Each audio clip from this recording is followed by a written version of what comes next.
ஆண்டவரும் இரட்சகருமாய் இருக்கிற இயேசு கிறிஸ்துவின் நாமத்தினாலே இந்த நித்திய வெளிச்சம் டிவி மூலமாக உங்கள் ஒவ்வொருவரையும் இந்த வார்த்தையோடு நான் காண்பதிலே மிக்க மகிழ்ச்சி அடைகிறேன். ஆண்டவர் இந்த நாளிலும் கூட உங்கள் வாழ்க்கையில் விசேஷ விதமாய் அற்புதமான பெரிய காரியங்களை செய்ய அவர் வல்லவராய் இருக்கிறார். ஆமென். ஒரு நிமிடம் நம் கண்களை மூடி நம்ம ஜெபம் செய்வோம். நல்ல தகப்பனே, உமக்கு நன்றி செலுத்துகிறோம் ஆண்டவரே. இந்த வேலைக்காக உமக்கு நன்றி ஆண்டவரே. இந்த டிவி மூலமாய் ஆண்டவரே இந்த வார்த்தைகள் எங்கெல்லாம் இருக்கிற ஒவ்வொரு பிள்ளைகளும் கேட்கும்போது ஆண்டவரே தேவ ஆவியானவர் அவர்களோடு கூட அசைவாடுவீராக. இந்த வார்த்தைகள் அவர்களோடு கூட ஆண்டவரே உரைக்கப்படட்டும்பா. இந்த வார்த்தைகள் நிறைவேறட்டும் என்று சொல்லி ஜெபிக்கிறோம். ஆண்டவரே நீர் கூட இருந்து பெரிய காரியங்களை செய்யுங்க. இயேசுவின் நாமத்தில் பிதாவே, ஆமேன் ஆமேன். இந்த நாளில் கூட மார்க் எழுதின நற்செய்தி நூலிலிருந்து 4வது அதிகாரத்தில் ஒரு சம்பவத்தை குறித்து நாம் பார்க்க போகிறோம். மார்க் 4:35 வாசிக்கும்போது நான் வாசிக்கிறேன். அன்று சாயங்காலத்திலே அவர் அவர்களை நோக்கி, அக்கரைக்கு போவோம் வாருங்கள் என்றார். அவர்கள் ஜனங்களை அனுப்பிவிட்டு அவர் படவில் இருந்தபடியே அக்கரைக்கு கொண்டு போனார்கள். வேறே படவுகளும் அவரோடு கூட இருந்தது. அப்பொழுது பலத்த சுழல் காற்று உண்டாகி படவு நிரம்பத்தக்கதாக அலைகள் அதன் மேல் மோதிற்று. கப்பலின் பின்னணியத்தில் அவர் தலையணை வைத்து நித்திரையாயிருந்தார். அவர்கள் அவரை எழுப்பி, போதகரே, நாங்கள் மடிந்து போகிறது, உமக்கு கவலை இல்லையா என்றார்கள். அவர் எழுந்து காற்றை அதட்டி கடலை பார்த்து, இறையாதே அமைதலாயிரு என்றார். அப்பொழுது காற்று நின்று போய் மிகுந்த அமைதல் உண்டாயிற்று. அவர் அவர்களை நோக்கி, ஏன் இப்படி பயப்பட்டீர்கள்? ஏன் உங்களுக்கு விசுவாசம் இல்லாமற் போயிற்று என்றார். அவர்கள் மிகவும் பயந்து, இவர் யாரோ, காற்றும் கடலும் இவருக்கு கீழ்ப்படுகிறதே என்று ஒருவரோடு ஒருவர் சொல்லி கொண்டார்கள். இயேசு கிறிஸ்து சீசர்களை நோக்கி, நாம் அக்கறைக்கு போவோம் வாருங்கள் என்று அழைத்தபோது அங்கே காற்றையும் கடலையும் அதட்டின பின்பு இயேசுவோடு கூட நடந்தவர்கள், இயேசுவோடு கூட ஊழியம் செய்தவர்கள், இவர் யாரோ என்று சொல்லத்தக்கதாய் கர்த்தர் அவர்களுக்கு முன்பாக பெரிய காரியங்களை செய்தார். ஆமென். அப்போ ஒரு மனுஷன் கூட நம்ம கொஞ்ச நாள் பழகி பார்த்தாலே அவங்க யாரு, எப்படிப்பட்டவங்க அப்படிங்கிறது தெரியும். ஆனால் நாம் ஆராதிக்கிற தேவனோடு நாம் நடக்க நடக்க, அவரோடு பழக பழக இவர் யாரோ என்று நாம் ஆச்சரியப்படத்தக்கதாய் நம்ம வாழ்க்கையில் நாம் அவரோடு நடக்கும்போது இவர் யார், எப்படிப்பட்டவர் என்பதை ஒவ்வொரு காரியங்களிலும் அவர் நிகழ்த்தி தன்னை நிரூபித்து காட்டுகிற ஒரு தேவனாய் இருக்கிறார். இயேசுவோடு கூட நீங்க நடக்கும்போது உங்க வாழ்க்கையில வித்தியாசமான அனுபவங்களை நீங்க பார்க்க முடியும். கிறிஸ்து யார்? அவர் கசப்பை மதுரமாய் மாற்றுகிறவர், வனாந்திரத்தை வயல்வெளியாய் மாற்றுகிறவர். அப்போ நாம் அவரை அறிகிற அறிவு, அவரோடு கூட நடக்கும்போது, அவரை அறிகிற அறிவில் நம்ம வாழும்போது அவரை பற்றி நாம் அறிந்து கொள்ள முடியும். ஹல்லேலூயா. சேபாவினுடைய ராஜஸ்திரி சாலமோனை குறித்து கேள்விப்பட்டு சாலமோனுடைய தேசத்துக்கு சென்று பார்த்துவிட்டு அவர் சொல்றா, நான் என் காதுகளினால் கேட்டதில் பாதியை கூட நாங்கள் இங்கே பார்த்ததில் பாதியை கூட என் காதுகளினால் நான் கேட்கல அப்படின்னு சொல்லி, சாலமோனை குறித்து அவ பார்த்த காரியங்கள் அவ சொல்லும்போது இதுல பாதி கூட எனக்கு சொல்லலையே அப்படின்னு சொல்லி, நான் சொல்றேன், சாலமோனிலும் பெரியவர் ஒருவர் உங்க நடுவில் இருக்கிறார். ஆமென், ஹல்லேலூயா. சாலமோனிலும் பெரியவர் இங்கே இருக்கிறார். அவரை நீங்கள் அறிய அறிய அவரை பற்றி நீங்கள் புரிந்து கொள்ள முடியும். அவர் உங்க வாழ்க்கையில பெரிய காரியங்களை செய்ய அவர் வல்லவராய் இருக்கிறார். ஆமென். ஏசாயா 60:5 சொல்லப்பட்டிருக்கிறது, உன் இருதயம் அதிசயப்பட்டு பூரிக்கும். உங்க இருதயம், நீங்க அவரை அறியும் போது அவர் உங்க வாழ்க்கையில செய்யக்கூடிய ஒவ்வொரு காரியங்களும் உங்க இருதயம் அதிசயப்பட்டு பூரிக்கத்தக்கதான காரியங்களை செய்ய அவர் வல்லவராய் இருக்கிறார். நீங்கள் எதிர்பார்த்ததுக்கு மேலாய் உங்க வாழ்க்கையில செய்வதற்கு அவர் உண்மை உள்ளவராய் இருக்கிறார். ஆமென், ஹல்லேலூயா. இன்னொரு சம்பவத்தை நம்ம பார்க்கும்போது மார்க் 6 அதனுடைய 52வது வசனத்தை வாசிக்கும் போது அங்கே சொல்லப்பட்டிருக்கிறது, அவர்கள் இருதயம் 51 சொல்லுகிறது, அவர்கள் இருந்த படவில் ஏறினார், அப்பொழுது காற்று அமர்ந்தது, அதனால் அவர்கள் தங்களுக்குள்ளே மிகவும் பிரமித்து ஆச்சரியப்பட்டார்கள். ஹல்லேலூயா. நீங்கள் பிரமித்து ஆச்சரியப்படத்தக்கதாய் உங்கள் இருதயம் அதிசயப்பட்டு பூரிக்கத்தக்கதான பெரிய காரியங்களை செய்கிறவர் உங்க நடுவில். நான் பேசும்போதே இந்த வார்த்தையை சொல்லும்போது உங்க வாழ்க்கையில பிரமிக்கத்தக்க காரியங்கள் நடக்கும். நீங்க கேட்கிற இந்த வார்த்தையை கேட்கும் போது உங்க வாழ்க்கையில உங்கள் இருதயம் அதிசயப்பட்டு பூரிக்கத்தக்கதான சம்பவங்கள் உங்க வாழ்க்கையில நிகழ்வதாக இருக்கிறது. வேதத்தில் மார்க் 4 ஒரு படகை குறித்து சாயங்கால வேளையில படகுல போகிற ஒரு சம்பவம், மார்க் 6 படகுல போகிற ஒரு சம்பவம். ஒரு சம்பவத்தில் இயேசு இருக்கிறாரு, இன்னொரு சம்பவத்தில் இயேசு இல்லை. அங்கே சொல்லப்பட்டிருக்கிறது அன்று சாயங்காலத்திலே. அப்போ அன்னைக்கு சாயங்காலம் அப்படின்னா பகல்ல அங்கே ஏதோ ஒரு சம்பவம் நடந்திருக்கிறது. மார்க் 4 நீங்க வாசிக்கும் போது அவர் படகுல அந்த சாயங்காலத்துக்கு முன்னாடி சீசர்களை அழைத்து விதையை குறித்த உவமைகளை அவர்களோடு கூட பேசிக்கொண்டிருக்கிறார். அவர் வார்த்தை என்கிற அவர் உவமையாக பேசிக்கொண்டிருக்கிறார். விதைகளை குறித்து, நல்ல நிலத்தில் 4 நிலங்களை குறித்து, இப்படி வசனத்தை அவர் பேசிக்கொண்டிருக்கும் போது அன்று சாயங்காலம். ஆமென், ஹல்லேலூயா. அப்போ வார்த்தை என்பது ஒரு விதையா இருக்கிறது, வார்த்தையிலே வல்லமை இருக்கிறது. அப்போ வார்த்தை என்கிற விதை விதைக்கப்பட்டால் அது நிச்சயமாகவே பலன் தரும். ஹல்லேலூயா. வார்த்தை என்கிற விதை விதைக்கப்பட்டால் அது நிச்சயமாகவே வளர்ந்துரும். அதை எப்படியாவது எடுக்கணும், அதை எப்படியாவது விதைக்கப்பட்ட அந்த விதைகளை எடுத்து போடத்தான் பிசாசு வந்து கொண்டிருக்கிறான். அவன் வருகிறான். உங்க வாழ்க்கையில பலவிதமான சூழ்நிலைகள், பலவிதமான பிரச்சனைகள், பலவிதமான காரியங்களை கொண்டு வந்து உங்களிடத்தில் விதைக்கப்பட்ட, உங்களுக்குள் விதைக்கப்பட்டிருக்கிற வார்த்தைகளை எடுத்து போட வேண்டும் என்று அவன் விரும்புகிறான். வசனம் என்கிற விதை விதைக்கப்பட்டால் அது நிச்சயம் பலன் தரும் அப்படிங்கிறது நமக்கு தெரிகிறத விட பிசாசுக்கு ரொம்ப நல்லாவே தெரியும். வசனம் விதைக்கப்பட்டா அது கண்டிப்பா பலன் தரும். அதனால தான் அவன் என்ன செய்யறான் அப்படின்னா எடுத்து போட வருகிறான். ஆனா தேவன் அன்று சாயங்காலம் அந்த விதைகளை பற்றி பேசிக்கொண்டிருக்கிறார். மத்தியானம் அவர் அந்த பகல் நேரத்தில் விதைகளை குறித்து அவர்களோடு கூட பேசிக்கொண்டிருக்கிறார். அப்ப பேசப்பட்ட விதைகளுக்கு, வார்த்தைகளுக்கு எதிராய் பிசாசு என்ன செய்கிறான் அப்படின்னா சோர்வுகளை கொண்டு வருகிறான். இன்னைக்கு அநேகருடைய வாழ்க்கையில இருக்கிற ஒரு பெரிய பிரச்சனை என்ன தெரியுமா? எதை குறித்து பேசுகிறார்களோ, எதை ஜனங்களுக்குள் விதைக்கிறார்களோ, எந்த வார்த்தைகளை கேட்கிறார்களோ அதுக்கு எதிரான சூழ்நிலைகள் ஒவ்வொருவருடைய வாழ்க்கையிலும் அந்த வார்த்தைகள் நிறைவேறாதபடிக்கு சோர்வுகள் வந்து கொண்டிருக்கிறது. பிசாசு போலியான காரியங்களை நம்ம வாழ்க்கையில கொண்டு வந்து நமக்குள்ள விதைக்கப்பட்ட நிஜமான காரியங்களை அவன் திருட முயற்சிக்கிறான். தேவனுடைய வார்த்தை நமக்குள்ள விதைக்கப்படும் போது இயேசு சொல்றாரு, அக்கறைக்கு போவோம் வாருங்கள் என்று சொல்லி. ஆனா இவர்கள் படகுல போகும்போது அங்க சூழ்நிலைகள் சோர்வு வச்சு பொய்யான ஒரு இதை காணிச்சு அவன் நிஜமானதை என்ன செய்கிறான்னா எடுத்து போட வருகிறான். ஆனா நான் சொல்றேன், தேவனுடைய வார்த்தை சொல்லுகிறது, வானமும் பூமியும் ஒளிந்து போனாலும் என் வார்த்தை ஒளிந்து போவதே இல்லை என்று சொல்லி. ஆமென், ஹல்லேலூயா. அவருடைய வார்த்தை ஒளிந்து போவதே இல்லை.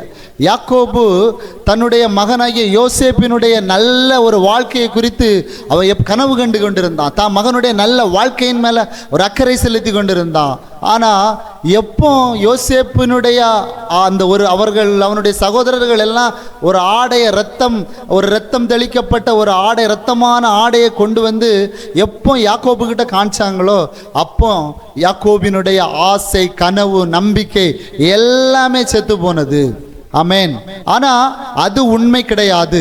இப்படித்தான் பிசாசு என்ன செய்கிறான் அப்படின்னா ஆவிக்குரிய உலகத்தில் இருக்கிற நிஜமான நம்பிக்கைகளுக்கு எதிராக இந்த உலகத்திலே நமக்கு முன்னாடி நிறைய சூழ்நிலைகளையும் பிரச்சனைகளையும் கொண்டு வந்து அவன் நம்மகிட்ட இருக்கிற நிஜமானதை என்ன செய்கிறான்னா எடுத்து போட நினைக்கிறான். இப்போ இந்த யாக்கோபும் இப்படித்தான் ஒரு பொய்யான காரியத்தை நம்பி அவன் என்ன செய்தான், தான் மகன் இறந்து போயிட்டான் அப்படின்னு சொல்லி பொய்யானதை நம்பிக்கொண்டிருந்தான். இன்னைக்கு நம்முடைய வாழ்க்கையில், அநேகருடைய வாழ்க்கையில் போய் நீங்கள் நல்லா இருப்பீங்க, நீங்கள் இப்படி வருவீங்க அப்படின்னு சொன்னால், நல்ல காரியங்களை நல்ல செய்திகளை சொன்னால் அவங்களால நம்ப முடியலை. ஏன் அப்படின்னா கெட்ட செய்திகளும் வாழ்க்கையில் ஏற்பட்ட அனுபவங்கள் எல்லாம் என்ன செய்கிறதுன்னா நல்ல செய்திகளை இருதயம் நம்புவதற்கு மறுக்கிறது, நம்பிக்கை இல்லாமல் போய்கிறது. ஆனால் ஆதியாகமம் 45:27 சொல்லப்பட்டிருக்கிறது, யாக்கோபினுடைய ஆவி உயிர்த்தது என்று சொல்லி. யாக்கோபு துக்கமாக இருந்தான். எப்போ யோசேப்பு அவனை அழைத்து கொண்டு வரும்படி ரதங்களை அனுப்பினானோ அப்பொழுது அவனுடைய ஆவி உயிர்த்தது என்று சொல்லி. ஆமென், ஹல்லேலூயா. அப்போ இயேசு படகுல அன்று பேசின அன்று சாயங்காலம் அவர் சொல்றாரு, அக்கறைக்கு போவோம் வாருங்கள் என்று சொல்லி. அப்போ வார்த்தையை இவர்கள் பெற்றுக்கொள்ளுகிறார்கள். இயேசுவினிடத்திலிருந்து வார்த்தையை பெற்றுக்கொள்ளுகிறார்கள். வார்த்தையை பெற்றுக்கொண்ட போது அவர்களுக்கு அங்கே பலத்த சுழல் காற்று உண்டாகி அங்கே அவர்கள் பயப்படத்தக்கதாக அங்கே காரியங்கள் நடக்கிறது. நான் சொல்றேன், வார்த்தையை பெற்றுக்கொண்டு, தேவனுடைய வார்த்தையை பெற்றுக்கொண்டு பயணம் செய்கிற உங்க வாழ்க்கையில புயல் வரலாம், காற்று அடிக்கலாம், நீங்க பயப்படாதீங்க. ஏன்னா சொன்னவர் கூட இருக்கிறார். ஹல்லேலூயா. சொன்னவர் கூட இருக்கிறார். அவர் சொன்னதை செய்யும் அளவும் கைவிடாத தேவனாய் இருக்கிறார். ஆமென், ஹல்லேலூயா. அவர் சொன்னதை செய்யும் அளவும் அவர் கைவிடவே மாட்டார். ஆமென். இப்போ அலைகள், காற்றினுடைய அலைகள் அடிக்கிறது, காற்றினுடைய வேகம், இதையெல்லாம் பார்க்கும்போது இவர்களுக்கு நம்பிக்கை இல்லாத ஒரு சூழ்நிலையை கொண்டு வருகிறது.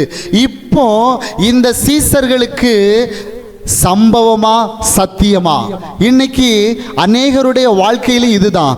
தேவனுடைய வாக்குத்தத்தங்களை பெற்றுக்கொள்ளுகிறோம், வார்த்தைகளை பெற்றுக்கொள்ளுகிறோம்.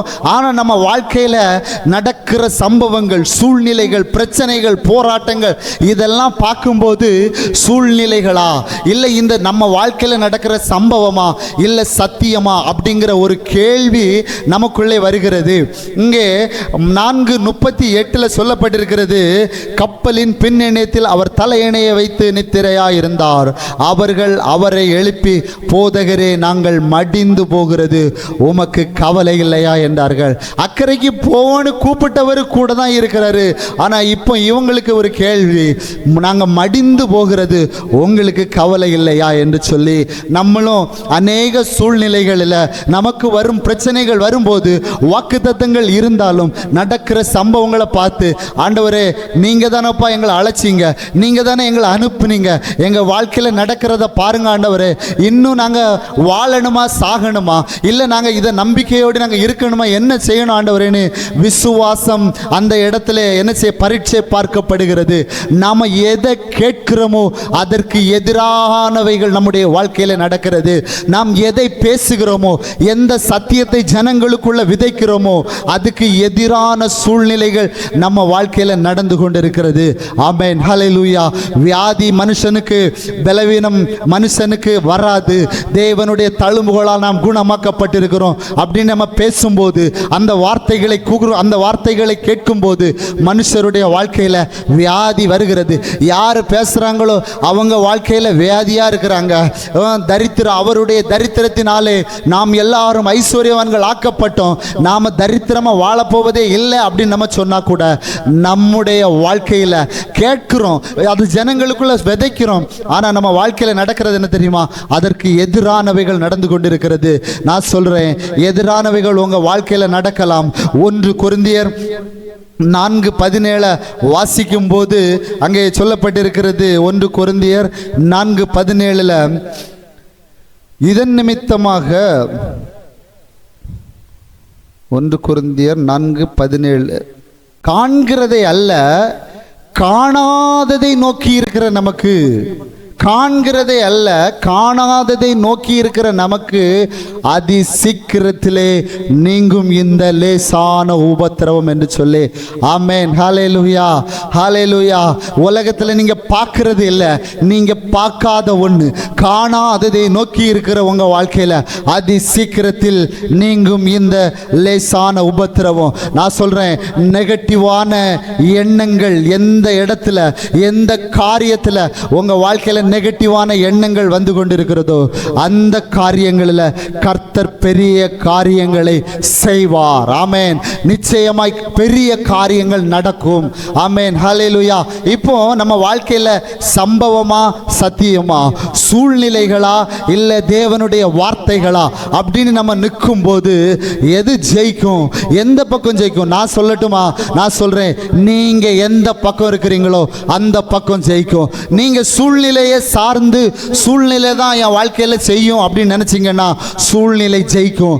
இந்த சூழ்நிலைகள் என் வாழ்க்கையில ஒன்றும் செய்ய முடியாது, தேவனுடைய வார்த்தை தான் என் வாழ்க்கையில நிறைவேறும் என்று சொல்லி நீங்க தேவனுடைய வார்த்தையை சார்ந்து நிற்பீர்கள் என்று சொன்னால் தேவனுடைய வார்த்தை அது ஜெயிக்கும். அப்போ உங்க வாழ்க்கையில எது ஜெயிக்கும் அப்படின்னா நீங்க எந்த பக்கம் இருக்கிறீங்களோ அந்த பக்கம் நிச்சயமாகவே ஜெயிக்கும். ஆமென். ஹல்லேலூயா.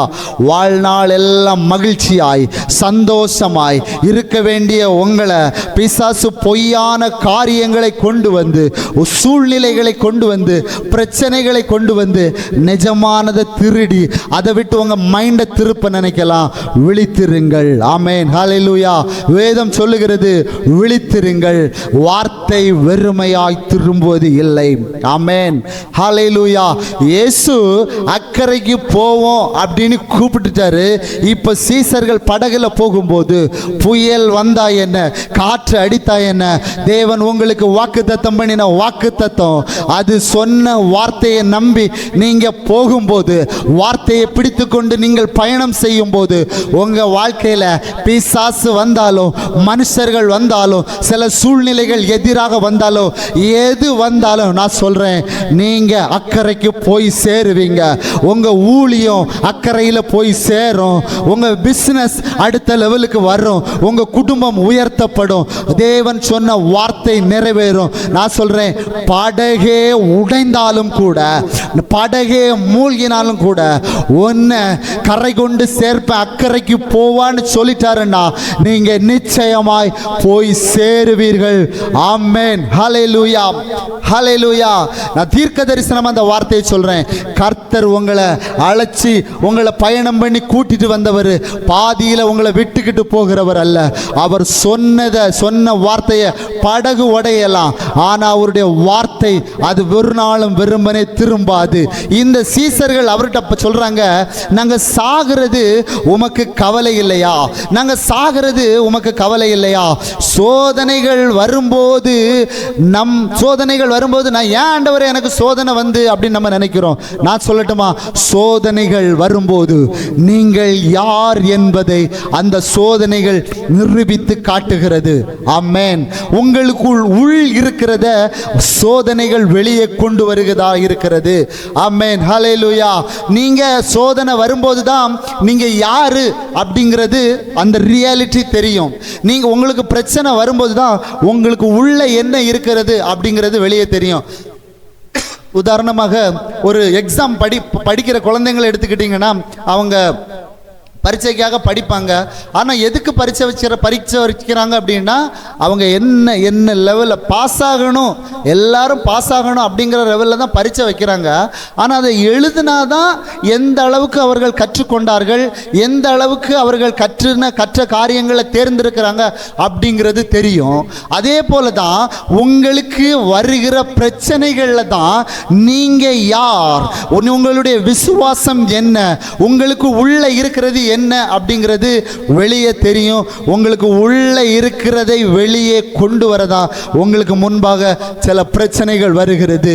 இப்போ இந்த கடல் கொந்தளித்து காற்று அடிக்கும் போது இயேசு எழும்பி இவங்க சொன்னபோது இயேசு சொல்றாரு, இறையாதே அமைதலாயிரு, இறையாதே அமைதலாயிரு. அவங்கள பார்த்து கேட்கிறாரு, ஏன் பயப்பட்டீங்கப்பா, ஏன் நீங்க விசுவாசம் இல்லாம போயிட்டு உங்களுக்கு நீங்க ஏன் பயப்பட்டீங்க அப்படின்னு கேட்கிறாரு. ஆமென். ஹல்லேலூயா. அப்படின்னா அந்த சூழ்நிலையில் பயப்படாம இருக்க முடியும். ஆமென். அந்த சூழ்நிலையில பயப்படாம இருக்க முடியும். நீங்கள் கற்றுக்கொண்ட விசுவாசத்தை போகிற ஒவ்வொரு சூழ்நிலையிலையும் நீங்க பயன்படுத்த வேண்டும் என்று சொல்லி தேவன் விரும்புகிறார். ஆமென். ஏன் தெரியுமா? நாம ஜெபிக்கிற சூழ்நிலைகள், பிரச்சனைகள் வரும்போது, போராட்டங்கள் வரும்போது, சில நமக்கு முன்னாடி பயம், நம்ம பயப்படத்தக்கதாக நிறைய வரும்போது, ஏன் தெரியுமா நம்மளால் அதை ஜெயிக்க முடியல? நம்ம உடனே போய் ஜெபம் பண்றோம், போய் ஆண்டவரேன்னு ஆண்டவரை கூப்பிடுறோம். ஆனா ஆண்டவர் உங்களுக்குள்ள அதிகாரத்தை வைத்திருக்கிறார். வாக்குத்தத்தம் உங்களுக்குள்ள இருக்கிறது. இயேசு எழும்பி அந்த இடத்துல நின்று இறையாதே அமைதலாயிரு என்று சொன்னார். ஆமென், ஹல்லேலூயா. நான் சொல்றேன், உங்களுக்கு முன்னாடி இருக்கிற பிரச்சனைகளை பார்த்து நீங்க ஜெபம் பண்ணாதீங்க. அந்த பிரச்சனைகளை பார்த்து, சூழ்நிலைகளை பார்த்து பேசுங்க, அதட்டுங்க. இறையாதே அமைதலாயிரு, இறையாதே அமைதலாயிரு. எப்படிப்பட்ட சூழ்நிலையா இருந்தாலும் சரி, இயேசு அப்படிதான் ஒவ்வொரு சூழ்நிலையிலும் நீங்க உங்களுக்குள் இருக்கிறத, நீங்க இவன் என்ன லெவல்ல இருந்து பயன்படுத்த போறான் அப்படிங்கிறத தேவன் பார்க்கிறாரு. ஒவ்வொரு பிரச்சனைகள்லாம் வரும்போது இயேசு நமக்கு ஒவ்வொரு முறையும் ஒவ்வொரு வாய்ப்புகளை கொடுத்து கொண்டிருக்கிறார். ஆமென், ஹல்லேலூயா. நீங்க பாருங்க, பிசாசுகளை துரத்துவதற்கு ஒரு வாலிபனை இயேசு சீசர்களிடத்துல கொண்டு வராங்க. அதுக்கு முன்பாக பிசாசுகளை துரத்தி ஊழியம் செய்துட்டு வந்து சொல்றாங்க, இயேசுவே நாங்க போனோம், பிசாசெல்லாம் எங்களுக்கு கீழ்ப்படுகிறதுன்னு சொன்னவங்க ஒரு முறை ஒரு வாலிபனை கொண்டு வரும்போது இவர்களால பிசாசை துரத்த முடியாம போயிட்டு இயேசு கிட்ட போய் கேட்குறாங்க, எங்களால ஏன் துரத்த முடியல? அப்போ சொல்ற, இந்த ஜாதி பிசாசுகள் உபவாசத்தினாலும் ஜபத்தினாலும் என்ன செய்ய முடியாது, இல்லாம இதை நீங்க துரத்த முடியாது அப்படின்னு சொல்றாரு. இப்போ இவர்களால ஏன் முடியல? இன்னொரு முறை 5 அப்பம் 2 ஒரு மீன் இருக்கிறது. அதுக்கு அந்த சம்பவத்துக்கு முன்னாடி சொல்றாரு, இங்க இருக்கிறவங்க யோவான் 6வது அதிகாரத்தில் 5வது வசனம் 6வது வசனத்தை நீங்க படிச்சு பார்த்தீங்கன்னா அங்கே எழுதப்பட்டிருக்கிறது. யோவான் 5 அதனுடைய யோவான் 6 5வது வசனமும் 6வது வசனமும். இயேசு தம்முடைய கண்களை ஏறெடுத்து திரளான ஜனங்கள் தம்மிடத்தில் வருகிறதை கண்டு பிலிப்புவை நோக்கி, இவர்கள் சாப்பிடத்தக்கதாய் அப்பங்களை எங்கே கொள்ளலாம் என்று கேட்டார். தாம் செய்ய போகிறதை அறிந்திருந்தும் அவனை சோதிக்கும்படி இப்படி கேட்டார். அப்போ அவங்கள ஜனங்கள் எல்லாம் பார்த்துட்டு இயேசு சொல்றாரு, இவங்களெல்லாம் இப்ப சாப்பிட வைக்கணும், என்ன செய்ய போறோம் அப்படின்னு சொல்லும்போது இவங்க போய் 5 அப்பம் 2 மீனை கொண்டு வந்த உடனே அவர் சொல்றாரு, நீங்களே என்ன செய்யுங்க, இவங்களுக்கு கொடுங்க, நீங்களே என்ன செய்யுங்க, இவர்களுக்கு கொடுங்க அப்படின்னு சொல்றாரு. இயேசு சொல்றாரு. ஹல்லேலூயா. அப்போ இவங்க இந்த 2 சூழ்நிலைகளிலும் நாம கற்றுக்கொள்ள வேண்டிய ஒரு காரியம் என்ன அப்படின்னு சொன்னா, இயேசு இவர்களுக்கு வாய்ப்பை கொடுக்கிறாரு. நீ என்ன செய்ய போகிறாய், நீ என்ன செய்ய போகிற அப்படிங்கிறத கொடுக்கிறாரு. சீசர்கள் இயேசுவோட கூட இருந்து அற்புதங்களை பார்த்தவர்கள், இயேசுவோடு கூட இருந்து பிசாசு துரத்ததை பார்த்தாங்க, இவங்களும் போய் ஊழியம் செய்தாங்க. ஆனா இவங்களால சில சூழ்நிலைகள் முடியாம போயிட்டு.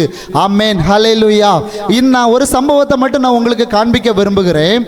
மார்க்கு அதனுடைய 6வது அதிகாரம் அதனுடைய 52வது வசனத்தில் சொல்லப்பட்டிருக்கிறது, அவர்களுடைய இருதயம் கடினமுள்ளதாய் இருந்தபடியால் அப்பங்களை குறித்து அவர்கள் உணராமல் போனார்கள். ஆமென். அப்பங்களை குறித்து இங்க கடல்ல படகுல போயிட்டு இருக்கிற ஒரு சம்பவத்தை பத்தி பேசிக்கிட்டு வந்துகிட்டு இருக்கும்போது இயேசு அங்க சொல்றாரு, அப்பங்களை குறித்து அவர்கள் இருதயம் கடினமுள்ளதா இருந்தபடியால் அப்பங்களை குறித்து உணராமல் போனார்கள். ஏன் தெரியுமா இந்த இடத்துல அப்பங்களை குறித்து எழுதப்பட்டிருக்கிறது? ஒரு அற்புதங்கள்,